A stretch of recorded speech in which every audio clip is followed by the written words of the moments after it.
ദുരിതാശ്വാസ ക്യാമ്പുകളിലേക്ക് ഭക്ഷണവും അവശ്യവസ്തുക്കളും എത്തിച്ച് പഴശ്ശി ബാലമന്ദിരം.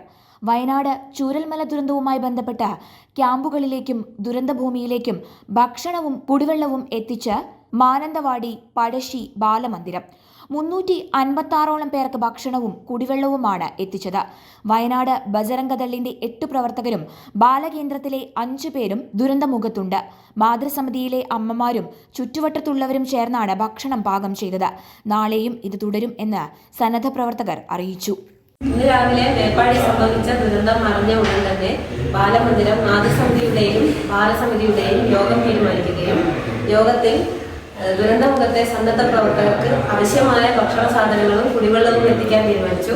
ശേഷം അവശ്യ സാധനങ്ങൾ കൊണ്ടുവന്ന് ഭക്ഷണം പാകം ചെയ്യുകയും 350ഓളം ഭക്ഷണപ്പൊതികളും കുടിവെള്ളവും അവശ്യ ഭക്ഷണ സാധനങ്ങളും ബാലമന്ദിരം സന്നദ്ധ പ്രവർത്തകരും ദുരന്തമുഖത്തെത്തിക്കുകയും അവിടെ നിന്ന് സേവാഭാരതിയുടെ കൈകോർത്ത് ദുരന്തമുഖത്തെ സന്നദ്ധ പ്രവർത്തകർക്ക് ഭക്ഷണം വിതരണം ചെയ്യുകയും ചെയ്തു.